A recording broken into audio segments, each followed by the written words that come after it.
ಮಂಗಳೂರು ಅಂತಾರಾಷ್ಟ್ರೀಯ ವಿಮಾನ ನಿಲ್ದಾಣದಲ್ಲಿ ಸಿಐಎಸ್ಎಫ್ ವತಿಯಿಂದ 1500 ಸಸಿಗಳನ್ನು ನೆಡುವ ಮೂಲಕ ವನ ಮಹೋತ್ಸವವನ್ನು ಆಚರಿಸಲಾಯಿತು. ಮಂಗಳೂರು ವಿಮಾನ ನಿಲ್ದಾಣದ ಸಿಐಎಸ್ಎಫ್ನ ಡೆಪ್ಯೂಟಿ ಕಮಾಂಡೆಂಟ್ ಅಮಿತ್ ಕುಮಾರ್ ಕಾರ್ಯಕ್ರಮಕ್ಕೆ ಚಾಲನೆ ನೀಡಿದ್ರು. ಸಿಐಎಸ್ಎಫ್ ಈ ವರ್ಷ ಸ್ವರ್ಣ ಮಹೋತ್ಸವವನ್ನು ಆಚರಿಸುತ್ತಿದ್ದು, ದೇಶದೆಲ್ಲೆಡೆ ಸಿಐಎಸ್ಎಫ್ ವನ ಮಹೋತ್ಸವವನ್ನು ಆಚರಿಸುತ್ತಿದೆ. ಮಂಗಳೂರು ವಿಮಾನ ನಿಲ್ದಾಣದ ಸಿಐಎಸ್ಎಫ್ ಯೂನಿಟ್ನಿಂದ 75 ಸಿಐಎಸ್ಎಫ್ ಜವಾನರು ಈ ವನ ಮಹೋತ್ಸವದಲ್ಲಿ ಪಾಲ್ಗೊಂಡ್ರು.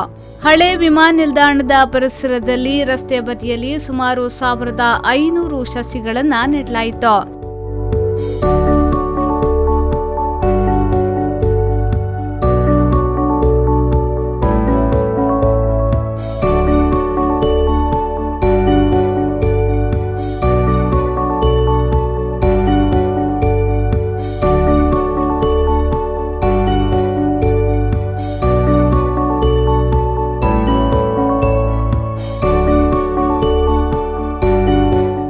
ಈ ಸಂದರ್ಭ 1000 ಸಸಿಗಳನ್ನು ಪಂಡಿತ್ ಹೆಲ್ತ್ ರೆಸಾರ್ಟ್ ಮತ್ತು 500 ಸಸಿಗಳನ್ನು ಅರಣ್ಯ ಇಲಾಖೆಯವರು ಕೊಡುಗೆಯಾಗಿ ನೀಡಿದ್ರು.